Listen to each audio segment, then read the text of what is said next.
तर हा प्रवास तुमचा दोघांचा कसा झाला हे आम्हाला जाणून घ्यायला आवडेल.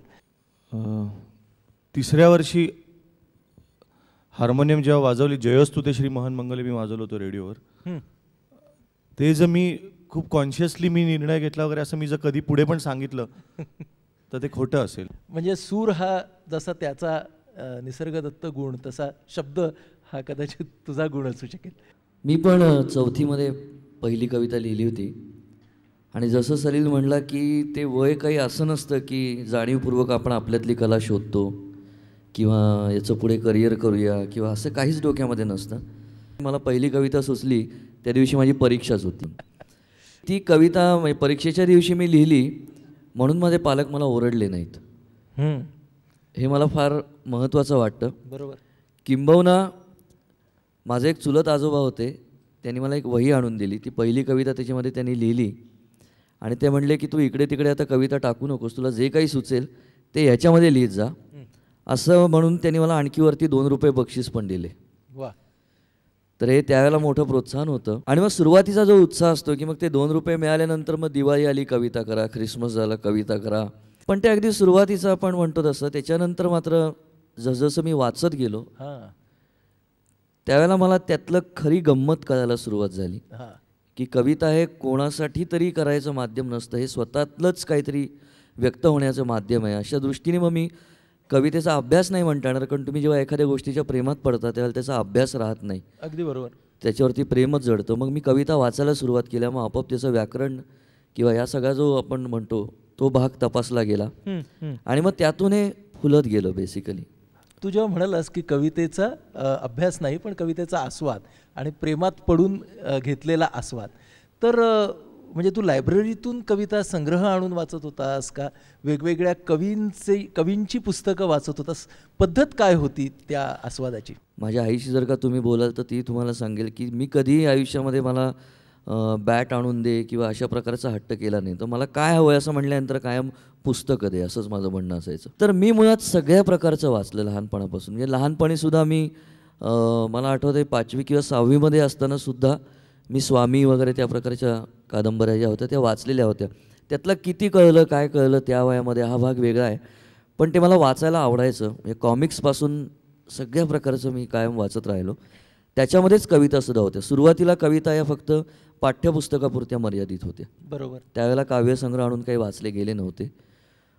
पण त्या कवितांमधनं सुद्धा मला असं वाटायचं की एखादी कविता वाचल्यानंतर की हे किती छान मांडलं आहे, किती वेगळ्या प्रकारे मांडलं आहे हे जाणवायचं. आणि मला असं वाटतं की या सगळ्या गोष्टींची नोंद आपल्या आतमध्ये कुठेतरी होत असते. म्हणजे त्या सुरुवातीच्या कविता ज्या होत्या त्यांनी माझ्यातल्या कवीचा पाया निश्चित प्रकारे तयार केला असं मला वाटतं. हे जसं शब्दाच्या बाबतीत किंवा साहित्याच्या बाबतीत संदीपचं झालं, तसं मग सुरांच्या बाबतीमध्ये कॉन्शियसली आपण जाणतेपणी शिक्षण घ्यायला सुरुवात तुझी कधी झाली? विमलाबाई गरवारे हायस्कूलमध्ये असताना साधारण 5वीत वगैरे असताना एकदा जयमालाबाई शिलेदार तिथे एका फंक्शनला चीफ गेस्ट म्हणून आले होते आणि मी एक गाणं गायलं. तर त्या मला म्हटलं की तू माझ्याकडे शिकायला आहे. बरं. तर मी काय भोवतालची परिस्थिती असेल किंवा एक सायकोलॉजी असते, मी म्हटलं की मी येईन पण तुम्ही किती पैसे घ्याल? तर ते म्हटलं नाही रे मला तुला शिकवायचं म्हणून तू ये. आता ठीक आहे का? म्हटलं हां मग मी येतो. हे माझं छोट्या मुलाच्या सायकोलॉजीतनं आलेलं वाक्य असावं.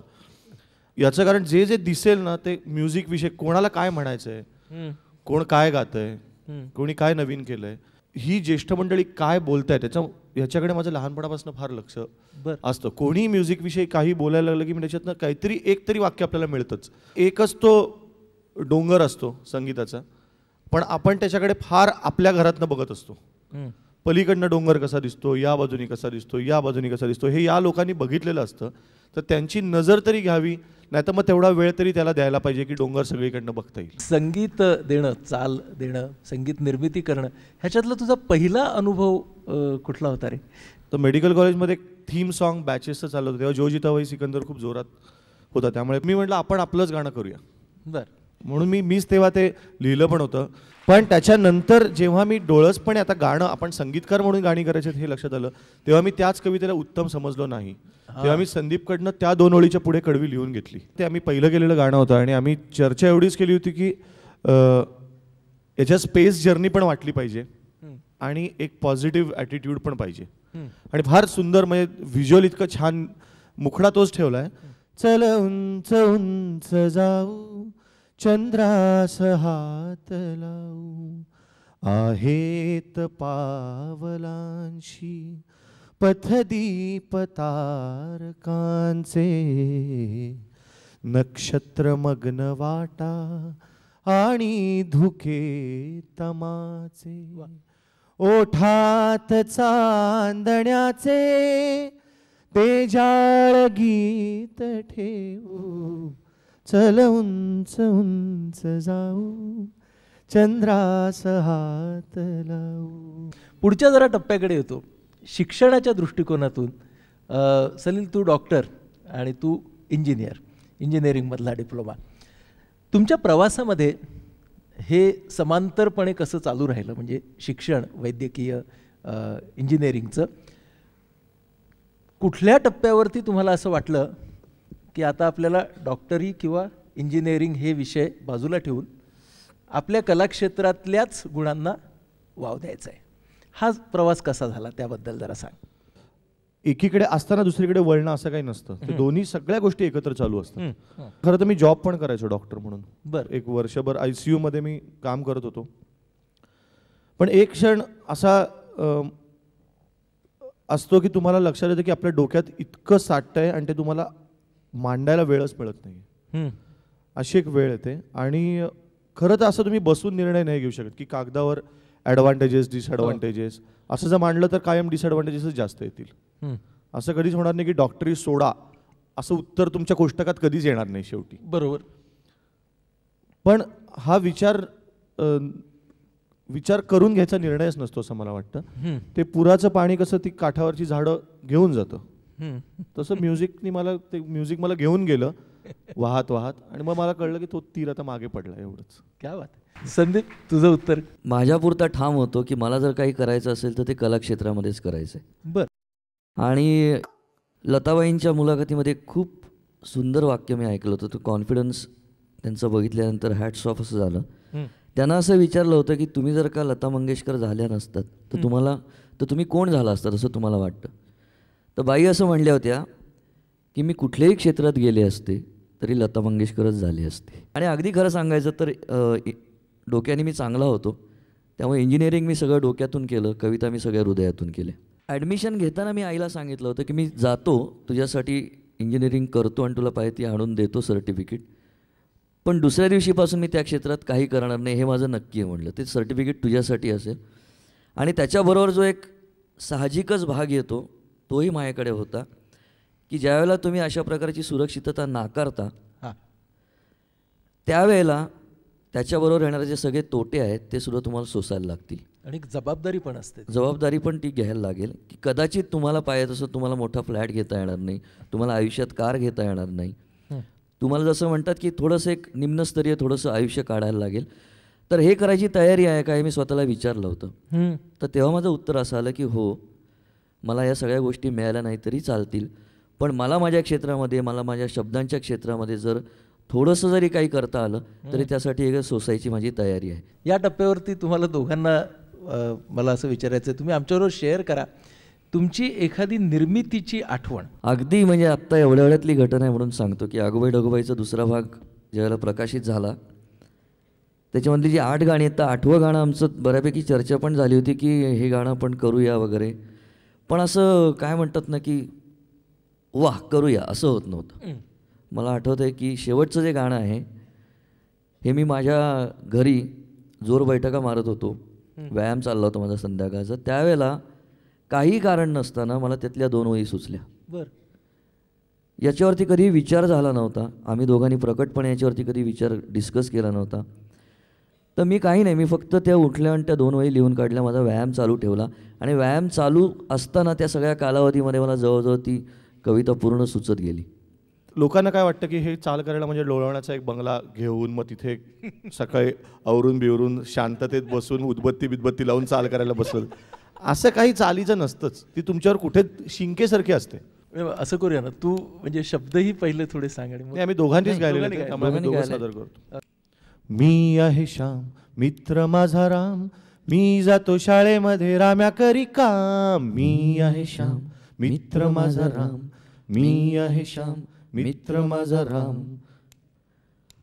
रोज नाही कधीतरी होते भेटगाठ. रोज नाही कधीतरी होते भेटगाठ. मी त्याला लाडू देतो तो शेंगाट. माझे वय 9 आणि त्याचे वय 9. माझे वय 9 आणि त्याचे वय 9. त्याच्या हाती घट्टे आणि माझे हात मऊ. मला म्हणती शामू राजा बाळा सोन्या मन्या. मला म्हणती शामू राजा बाळा सोन्या मन्या. त्याला म्हणती बैला घोड्या किती किती शिव्या. मी आहे श्याम मित्र माझा राम. मी जातो शाळेमध्ये राम्या करी काम. मी आहे श्याम मित्र माझा राम. मी आहे श्याम मित्र माझा राम. माझ्या घरी 5 खोल्या त्याच्या घरी 1. माझ्या घरी चित्रे त्याच्या भिंतीवरती भेग. पावसासाठी बाहेर मी भिजायला जातो. पाऊस म्हणे थेट त्याच्या घरातच येतो. मी आहे श्याम मित्र माझा राम. मी जातो शाळेमध्ये राम्या करी काम. मी आहे श्याम मित्र माझा राम. इतकी ही सुंदर निर्मिती तुम्ही दाखवलीत. निर्मितीचा प्रवास उलगडून दाखवलात, शब्दापासून सुरांपर्यंत, सुरांकडून ह्या संपूर्ण सादरीकरणापर्यंत. आपण जेव्हा ही निर्मिती करत असतो तेव्हा कलाकार म्हणून आपण त्याच्या प्रेमात असतो. आपल्याला ते आपलं किती छान सुंदर वाटत असतं. मग त्याची गुणवत्ता पारखून घ्यायची किंवा ते खरंच सुंदर आहे की नाही हे पाहायचं, असं तुम्ही कसं करता? म्हणजे ही प्रोसेस तुमची कशी असते? आपण एखादं गाणं केल्यानंतर जर स्वतःशी प्रामाणिक असाल तुम्ही, जसं आम्ही म्हटलं की ते 8वं गाणं आम्ही ऑलरेडी केलेलं होतं दुसरं, पण ते पण चांगलंच होतं, पण ते इतकं घुसत नव्हतं स्वतःच्या साथमध्ये जितकं हे घुसलं. त्यामुळे आम्ही स्वतःशी प्रामाणिक राहिलो की नाही नाही हे खूप घुसत नाही आहे ना, हे गाणं पाहिजे, असं गाणं पाहिजे, नाही तर आपण साथच करूया. इतके जर तुम्ही श्रूड असाल, मला असं वाटतं कलाकारांनी जितकं सौम्य पाहिजे तितकं स्वतःच्या कलाकृतीच्या बाबतीत श्रूड पाहिजे, भयंकर श्रूड पाहिजे की हे वाईट गाणं आहे, हे मी गाणार नाही. म्हणून तर अगोबाई डगोबाई पार्ट 1 इतका हिट असताना 2006 साली आलेला, अगोबाई डगोबाई 2 रिलीज व्हायला 2011 उजाडला. याचं कारण तेवढी चांगली 8 गाणी यायला 5 वर्ष लागली. म्हणून मला असं वाटतं की ते इमान जे आहे ना, ते स्वतःशी इमान जे आहे त्या कलेशी इमान हे फार महत्त्वाचं. म्हणजे भटांच्या 2 ओळी आहेत की इमान म्हणजे काय, टोकाचं इमान असायला पाहिजे की एकदा केव्हा तरी मी वचन कवितेला दिले, एकदा केव्हा तरी मी वचन कवितेला दिले, राख रांगोळीस माझ्या गुणगुणावे लागले. फारच छान तुम्ही दोघांनी मांडणी केलीत. आता पुढच्या टप्प्याकडे येतो. सगळेच कवी किंवा सगळेच संगीत रचनाकार काही परफॉर्मर असतील असं नाही. तुमच्यामध्ये खूप छान गोष्ट आहे की तुम्ही परफॉर्मरसुद्धा आहात. तर ह्या परफॉर्मन्स ह्या गोष्टीकडे, स्टेजवरच्या परफॉर्मन्सकडे तुम्ही कसं पाहता म्हणजे निर्मितीचं एक अंग किंवा एक्सटेन्शन का एक वेगळा अनुभव कसं पाहता? आणि दुसरी गोष्ट की स्टेजवरती तुमचे कार्यक्रम होतात, अनेक व्यवधानं तुमच्या बाजूला असतात, त्याच्यातून गाण्याच्या वेळची किंवा परफॉर्मन्सच्या वेळची एकाग्रता तुम्ही कशी साधता? नाही, परफॉर्मन्स हा फार आनंदाचा भाग आहे, फारच आनंदाचा. कारण स्टेजवर तुम्ही एक काहीतरी ओळ गाता, त्याच्यानंतर एक ऑडियन्समधला छोटा मुलगा खुर्चीवरून उठून तिथे नाचायला लागतो. याच्या इतकं पुण्य नाही दुसरं, असं मी तर समजतो. कारण नुसतं मला कित्येक, फक्त भारतात नाही, मी अमेरिकेत, ऑस्ट्रेलियात, इंग्लंडमध्ये सगळ्या याच्यात बघितलं आहे की एखादा मुलगा असा तिकडे धावत चाललाय कोपऱ्यात आणि फक्त अगं बाई असा आवाज, आणि तो गपचूप येऊन. हा जो आनंद आहे ना, हा घरी बसून नाही मिळणार, तुम्ही किती मोठी क्रिएटिव्हिटी करा. कम्फर्ट झोन माझ्यासाठी जो मेंटली असतो तो स्टेजवर असतो, त्यामुळे ते तिथेच सुचतं. अनेक हरकतीच्या घरी सुचणार नाहीत, त्या परफॉर्मन्सच्या हीटमध्ये त्या हरकती, गाण्यामध्ये जास्त हरकतीमध्ये तशा नाही, गाण्यामधल्या अनेकदा स्टेजवर सुचतात. बरोबर. कारण ते सगळं जमून यायला लागतं आणि त्या हाईटवर आणि त्या क्लायमॅक्सला असतानाच तुम्हाला अशा गोष्टी सुचू शकतात असं. आणि व्यवधानाचं तुम्ही म्हटलं तर ते मला असं वाटतं की ते डॉक्टरी करून गाणं करतानापासून मला ती स्विच ऑन स्विच ऑफची सवय लागली आता खूप. कारण अनेकदा तुम्ही म्हणता ते खूप बरोबर आहे की इतक्या डोक्याला वेगळेच विचार असतात, पण ते विंगेत सोडून एकदा तुम्ही गायला बसलात की गाण्याच्या मध्ये पण खूप वेळा असं असतं की अरे गेली, बहुतेक फ्लाईट गेली. ही परिस्थिती प्रत्येक कलाकाराला ह्या परिस्थितीतून जावंच लागतं. कारण तुम्ही जर रोज ते करणार असाल तर तुमच्या आयुष्यात अप्स अँड डाऊन्स येणारच. असे खूप प्रसंग कला आणि मला असं वाटतं ह्या सगळ्या सकट कलाकार असतो. It's a package. त्यांनी जे सांगितलं ते मी पुन्हा सांगत नाही. मला एक वेगळ्या प्रकारे परफॉर्मन्सचं महत्त्व एवढ्यासाठी वाटतं की खूपदा म्हणजे कवितेच्या बाबतीत बोलायचं झालं तर मी खूप चांगल्या कविता वाचतो आणि त्या वाचताना मला भिडतात मनाला. पण ज्यावेळेला त्यांचा मी आविष्कार ऐकतो त्यावेळेला त्या कविता सपक वाटतात, त्या पोचत नाहीत तुमच्यापर्यंत. तर मला कायम असं वाटतं आहे की एखादी गोष्ट जर ज्या स्वरूपामध्ये आहे ती त्यापेक्षा जास्त चांगल्या स्वरूपात एक वेळ बाजूला ठेवू, पण निदान आहे तशी तरी लोकांपर्यंत जायला पाहिजे असं मला कायम वाटतं.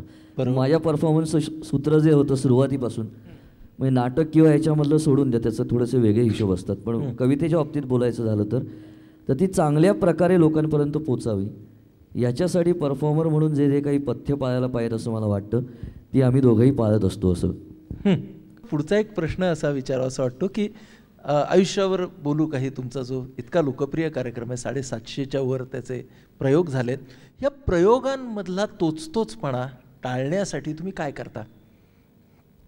एक तर सगळ्यात महत्त्वाची गोष्ट म्हणजे तो लोकांना त्या वेळेपर्यंतच आवडेल जोपर्यंत आम्ही कंटाळत नाही होतो. ज्या क्षणी आम्ही कंटाळतो त्या क्षणी आपण लोकांना फार अंडर एस्टिमेट करतो, पण मला असं वाटतं की लोक फार सूक्ष्मदृष्टीने बघत असतात. कोण पाट्या टाकतंय, कोण ढकलतंय, आणि फार सुंदर कळत असतो लोकांना. तर ज्या क्षणी आम्ही कंटाळू त्या क्षणी याची जी लोकप्रियता आहे किंवा रिपीट ऑडियन्स आहे हा नक्की कमी होईल. आणि सगळ्यात महत्त्वाची गोष्ट अशी आहे की आम्ही दोघं अशा टेंडन्सीचे आहोत की ज्या क्षणी आम्ही कंटाळू त्या क्षणी लोक आम्हाला सांगणार नाहीत आता थांबा, आम्हीच थांबू. आणि त्याच्यातला रिपीट ऑडियन्सचा भाग मला याच्यासाठी वाटतो की कुठलेच दोन कार्यक्रम सारखे होत नाहीत. बरं, कारण काल नवीन कविता संदीपने लिहिली की ती आज कार्यक्रमात सादर होणार. मी जर काल नवीन पिक्चरचं गाणं रेकॉर्ड केलं तर ते आज सादर होणार. इतका तो बदलत असतो. मी आता अकोबाई डकोबाई पार्ट 2 रिलीज झालं तर त्याच्यातली आम्ही 4-5 गाणी ऐकवतो की जी लोकांना संपूर्ण फ्रेश आहेत. त्यामुळे कंटेंटमध्ये कमीत कमी 30%-35% बदल प्रत्येक प्रयोगानुसार होत असतो. मग एकदम आठवतं की अरे ती गाणी आता आपण खूप दिवसात घेतली नाहीत की मग ती परत घ्यायला लागतो. असं करत ते सतत कॉम्बिनेशन बदलत असल्यामुळे आम्हालाही कंटाळा येत नाही. आणि त्याच्यातले काही इमोशन्स असतात की दूरदेशी गेला बाबा गाताना मला त्या ठराविक ओळीला दरवेळी मला भरून येतच. ते जोपर्यंत भरून येईल तोपर्यंत कार्यक्रम चालू राहील. एक जाणवलेली गोष्ट मला अशी आहे की हे सगळे अंदाज आडाखे इतक्या वर्षाचा अनुभव असं असून सुद्धा प्रत्येक दिवशी नवीन मॅच असते असं मला कायम जाणवतं. ज्यावेळेला तुम्ही बसून काहीतरी परफॉर्म करत असता तेव्हा मला कायम जाणवतं की इथे असं काहीतरी भिरभिरत असतं, ते त्या दिवशीचं ठरवत असतं. 100%. आणि नाही सुरेश वाडकर एक फार छान वाक्य म्हणले की परफॉर्मन्स किंवा गाणं किंवा एकूणच सादरीकरण ही रोजची विहीर आहे. आदल्या दिवशी खणलेली विहिरीतलं पाणी आज नाही पिता येत. आज परत पहिल्यापासून विहीर खणायची आणि मग एक ओंजळ पाणी तुमच्या हाताला लागतं. तुम्ही दोघेही तुमच्या सगळ्या नवनिर्मितीमध्ये समाजाचं, भोवतालच्या परिस्थितीचं हे सतत भान ठेवून आहात. त्या सगळ्या बदलांचं आत्ता जेवढी तुम्ही उदाहरणं दिलीत त्यामधूनही आपल्याला ते दिसतंय. मूल्यांचं भान ठेवून आहात. नुकतंच जे भ्रष्टाचार विरोधी आंदोलन झालं त्यावेळेला मी तुम्हा दोघांनीही टेलिव्हिजनवरती पाहिलं.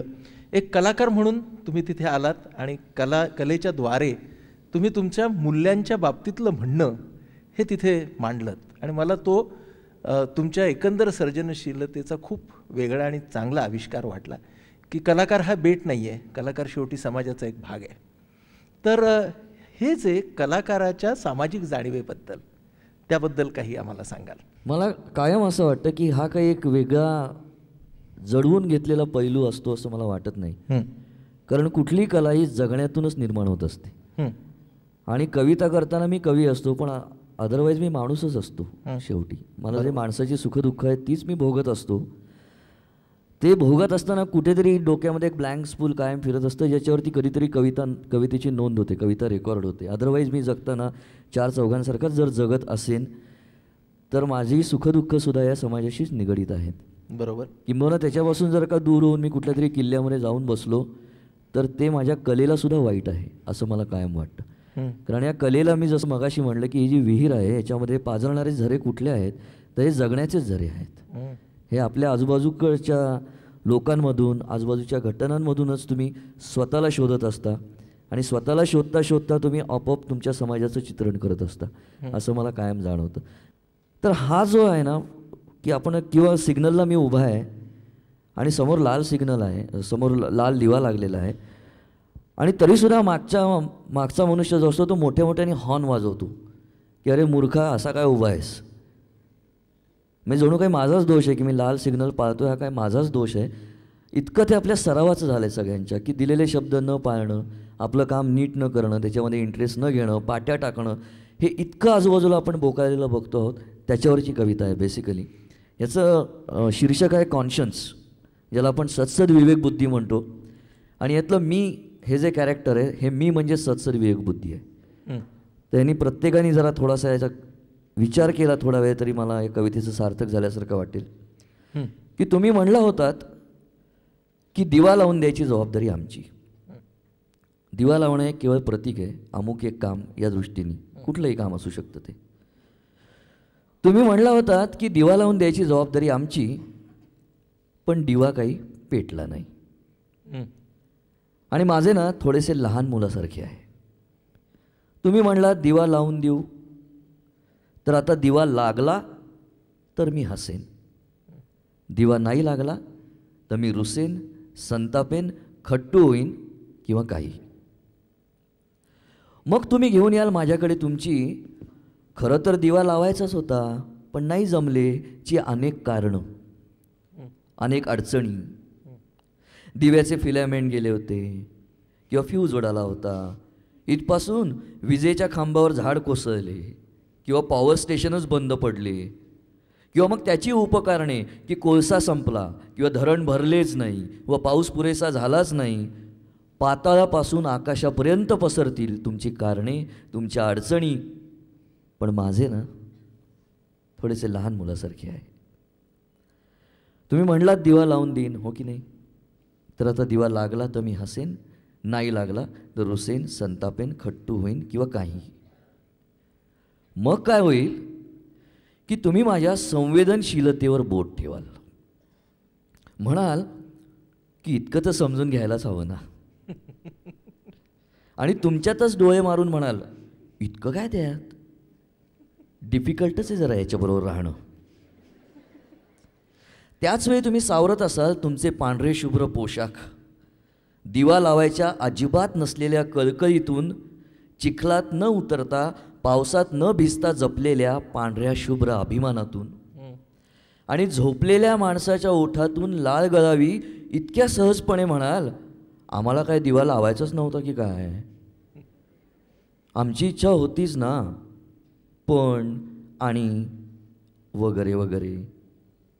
पण माझं ना थोडंसं लहान मुलासारखं आहे.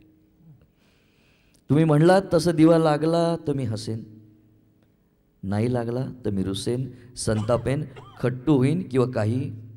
जणू ही एक मैफिल आहे आणि दोघेही जण एकमेकांना साथ देत देत ती मैफिल आपल्यासाठी रंगवत आहेत. नेहमी आपण ह्यांना संगीतातून भेटतो, ऐकतो. आज गद्यामधून, मध्ये मध्ये पद्यातून या दोघांनी ही मैफिल सजवली. आणि त्यातून त्यांनी आपल्याला काय सांगितलं, मला असं वाटलं की हे दोघे जण असे प्रवासी आहेत की ज्यांना मुक्कामाचा अट्टहास नाही, ज्यांना प्रवासामध्येच आपलं सार्थक सापडलेलं आहे. ज्ञानेश्वर असं म्हणतात की ज्या मुक्कामाला जायचं आहे ती वाटच आपण स्वतः होऊन जावी. मग मुक्काम काय, असला नसला दोन्ही एकच. त्या वाटेवरचे हे प्रवासी, हे सौंदर्य यात्री आज आपल्याकडे आले आणि त्यांनी नवनिर्मितीचे इतके पदर आपल्यासमोर खरं म्हणालात तर उलगडून दाखवले आहेत. एकाच वेळेला उत्स्फूर्तता कशी असते, नियोजन कसं असतं, गोष्टी मनाच्या गाभाऱ्यात कशा घडत असतात आणि त्या अचानकपणे वरती कशा येतात, साचणं हे सुचण्यासाठी किती महत्त्वाचं असतं. अशा अनेक गोष्टी आपल्यासमोर सुंदर पद्धतीने एखादी रांगोळी छान घालावी ना आपल्या डोळ्यासमोर, त्या पद्धतीने हे दोघेजणं ही रांगोळी आपल्यासमोर सादर करत होते असं मला वाटतं.